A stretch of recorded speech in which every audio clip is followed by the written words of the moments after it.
credibilidade dos relógios suíços. Mas a mente precisou renovar. A mente precisou renovar. Então nós precisamos pensar nisso para pensar crescimento de igreja. Tem um pesquisador americano, Tom Heimer, ele diz que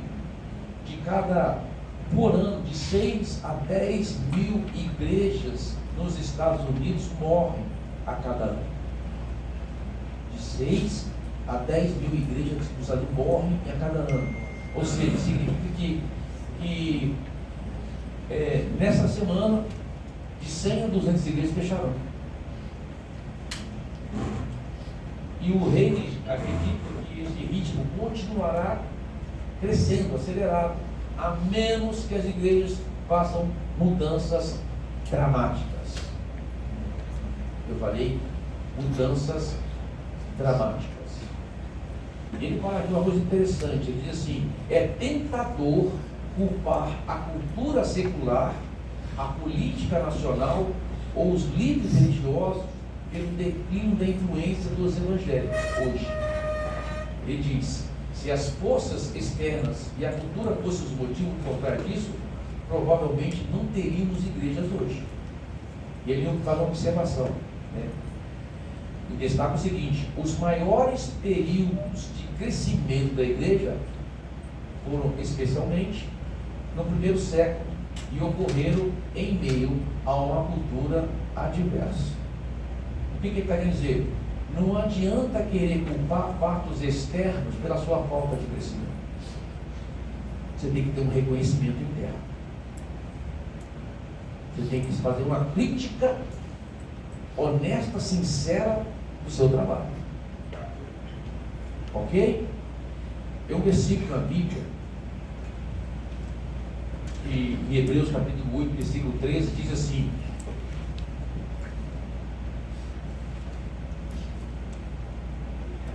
eu abri o versículo aqui, não abri o versículo. Não quero dizer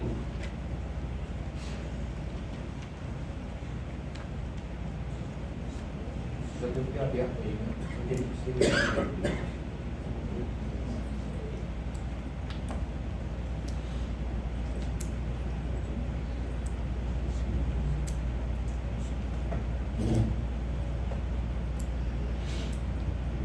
Ele diz assim: quando ele diz nova, torna antiquada a primeira.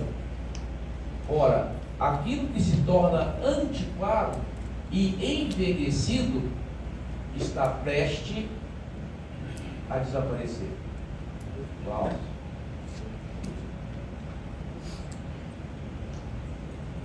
Entendeu? Aquilo que está envelhecido, aquilo que não foi passado por uma renovação, a tendência é desaparecer.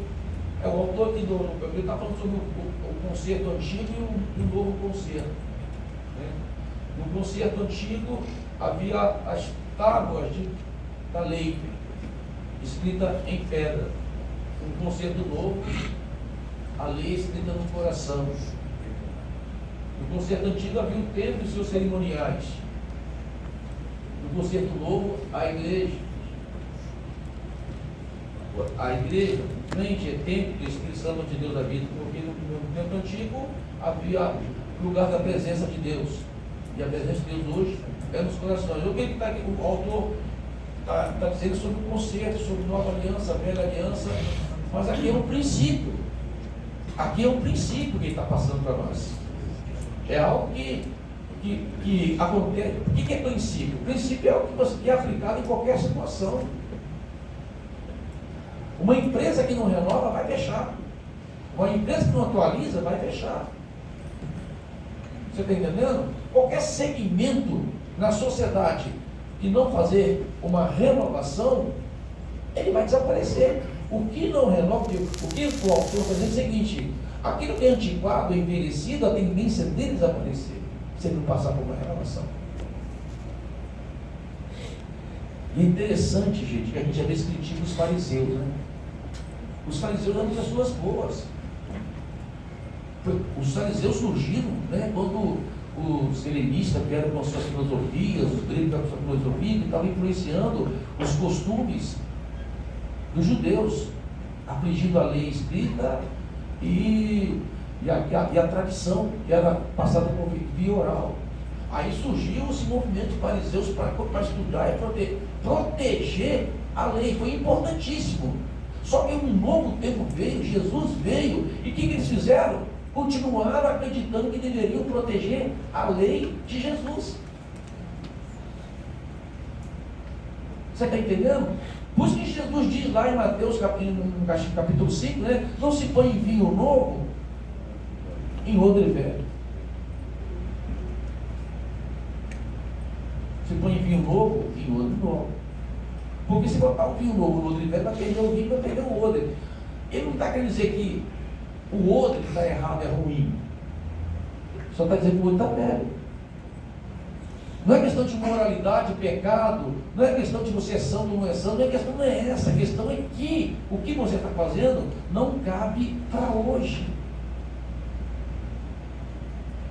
Você está entendendo? Ah, mas pastor, eu preciso, a gente precisa defender as nossas raízes. Gente, não tem nada a ver. A questão é você entender o tipo de coisa que você precisa fazer hoje. Inclusive esse contexto do odre foram os discípulos de João que vieram falar para Jesus. Os seus discípulos não fazem como os discípulos de João, que ainda estava ali entre a lei, não jejuam como ele, não faz mais. Mas peraí, aqui está quem aqui? Diferente, uma nova mentalidade. Você está entendendo? Então, nós precisamos pensar em renovação. Você que sua igreja está crescendo, sua igreja está indo bem, você que está renovando, você precisa começar ainda manter energia nisso. Porque a renovação ela reporta a energia. Toda vez que você renova alguma coisa, é porque você colocou energia naquela coisa. Você está entendendo? Se renovou porque colocou energia.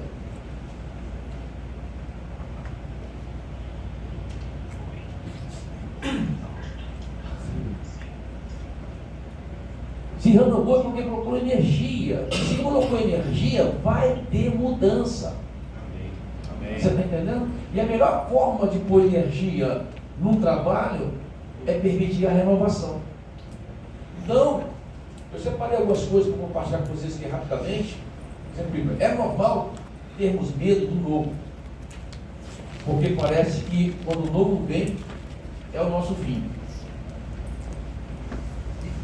É uma frase de Luiz Gasparetto que diz assim, tudo tem começo e meio.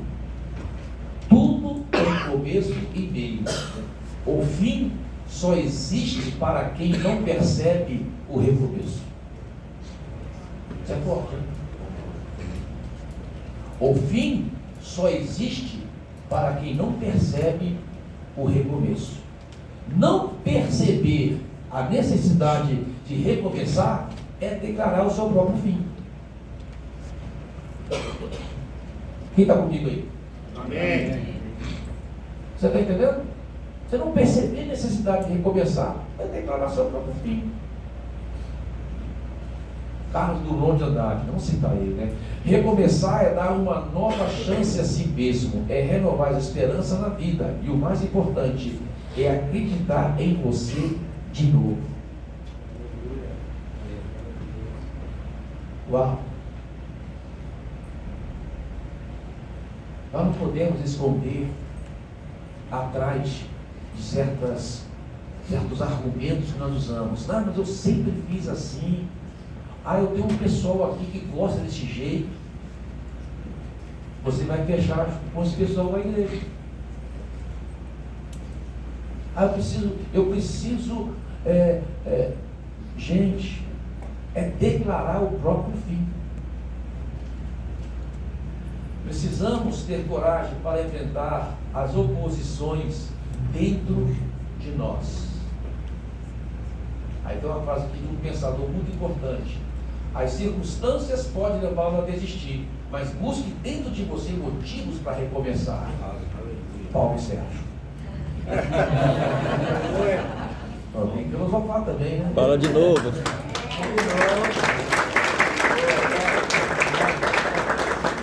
Tem que estar aqui no time de Casa do Bom Verdade. Repete aí. Repetir?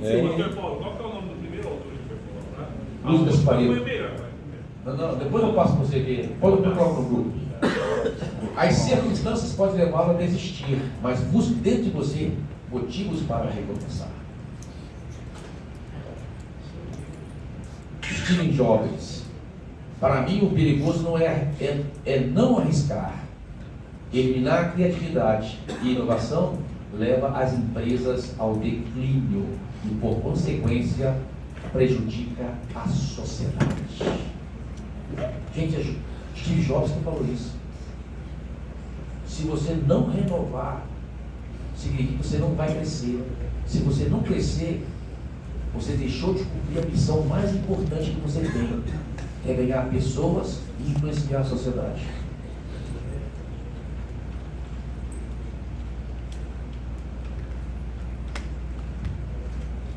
Flávia Barro diz assim: recomeçar é mais difícil que começar, pois requer coragem do início e a superação do fracasso. Então, arrisque.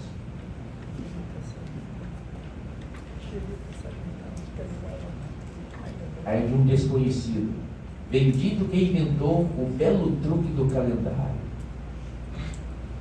pois o bom da segunda-feira, do dia 1º do mês de cada ano, é a impressão de que a vida não continua, mas apenas recomeça. Pois que muita gente começa a fazer academia na segunda-feira, né? Dia 1º do ano, eu vou fazer isso. Por quê? Porque dá a sensação de recomeçar. Para alguns dão certo, para outros não.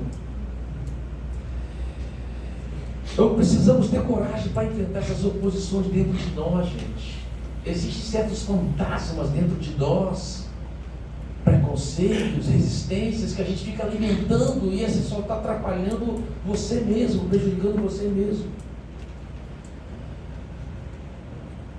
E por que somos tão resistentes ao novo? Né? Por quê? Porque o novo assusta mesmo. Tem muita gente que a sensação de recomeçar, ele tem a impressão de que ele já está ultrapassado, envelhecido e não presta mais para nada. Não é isso. Gente, não é isso. Você tem que ter coragem. Não, eu vou enfrentar essa situação e vou poder recomeçar. Eu preciso recomeçar. Colar em caras que estão aí fazendo a coisa acontecer. Vitalizar a sua equipe com pessoas jovens, cheias de Deus. Acreditar no jovem. Eu peguei todos os distritos, eu falei sobre isso. Acredite nos jovens. A gente tem uma mania estranha, sabe? Por exemplo, um jovem que está entrando ali agora, lá, de jeans, o Edson lá. Mas o Edson começou o ministério aí com quantos anos? O Carlos começou o ministério aí com quantos anos? Eu comecei o ministério com quantos anos? Quem acreditou em mim quando eu era jovem? Sabe o que acontece com a gente? A gente cresce. Eu falo isso porque a nossa média de idade de liderança, ela está acima dos 40, da média. Então é uma liderança que precisa ouvir isso que eu estou falando. Acreditar na energia do jovem. Mas ele é porque a gente nivela o jovem hoje com a nossa experiência de 60 anos, de 50 anos. E aí o nosso crivo fica muito estreito. O nosso crivo fica muito chato. Você está entendendo? Então o que acontece? A gente deixa de acreditar e perde, sabe o quê? Uma coisa importantíssima que é vital para a renovação e para o crescimento, que se chama energia. energia. E a gente tem que, duas formas de ter energia: revitalizando ou suplementando. Quem suplementa aqui na sua alimentação? Quem suplementa? Você tomar creatina, DHA, testosterona, tomar uns veneninhos aí, cara.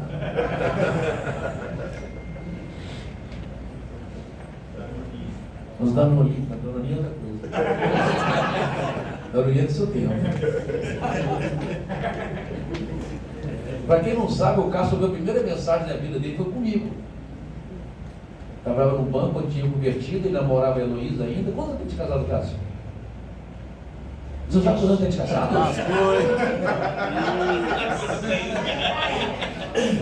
Hã? 39.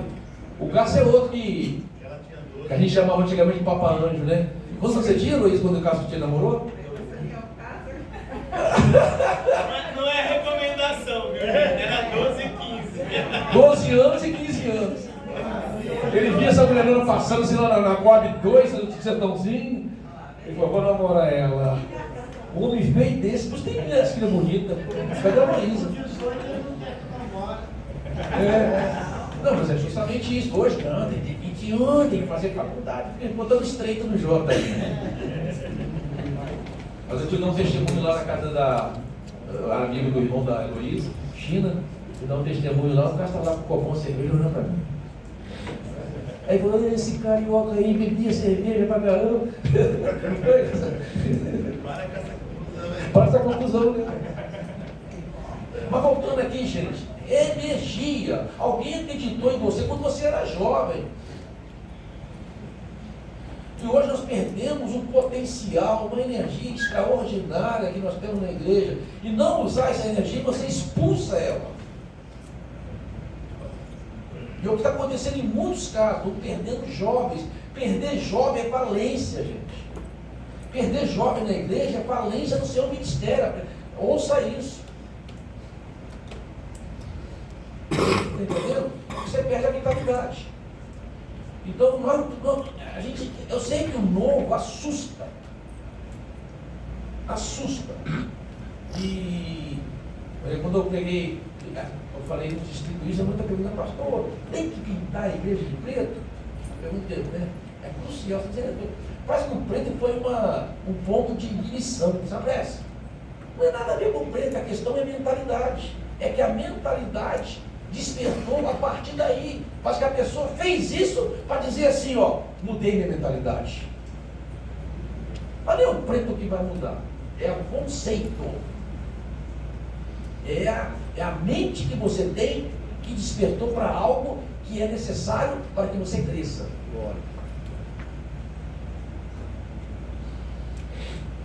Pense nisso. Se você quer ver a coisa prosseguir após você, ou você quer vê-la morrer por causa da sua teimosia. Sabe, gente, Saul, para nós, é um exemplo, né? Saul perdeu uma vitalidade, uma energia de bobeira. Ele teve ciúme e ficou com medo de um cara que ia dar a vida por ele. E o Davi provou isso. Davi ia dar a vida por Saul. Davi estava guerreando e vencendo guerra por Saul. E o Saul deixou o quê? O ciúme e o medo de perder e tirar essa energia dele. Imagina se Saul falasse assim: não, esse cara aqui, fala de sério, moço, esse menino está arrebentando. Sabe, gente, eu louvo a Deus pela vida do pastor João Batista. O pastor João Batista lá atrás era inovador. O que ele fez comigo, o que ele fez com o Cássio, acreditando em pessoas que eram improváveis. Eu lembro que quando eu comecei no ministério, 6 meses de crente, o pastor João Batista pegou o microfone na praça pública: Paulo Sérgio, dá o seu testemunho aí. Nossa, eu parti para cima. Gente, vou confessar algo para vocês. Eu não tinha pretensão de ser pastor. eu tinha pretensão de ajudar o pastor João Batista. Eu não tinha assim, eu quero um dia ser pastor dessa igreja. Não, eu não pensava isso, com toda a sinceridade no meu coração. Eu dizia, eu quero trabalhar para ajudar esse homem a ganhar essa cidade. Eu peguei minhas férias um dia, uma época, 30 dias de férias, eu e ele, entregamos 20 mil folhetos de casa em casa em Sertãozinho. Eu entreguei minhas férias, eu fazia isso das 8 da manhã até as 5 da tarde, eu e ele. Eu fico imaginando, já pensou se Saul acreditasse em Davi e não expulsasse Davi? Ele ia vencer muitas outras batalhas que ele deixou de vencer. Às vezes a teimosia e o medo de perder faz perder. Nós precisamos pensar nisso. Eu espero, em nome de Jesus, que nos próximos 4 anos nossos relatórios mudem.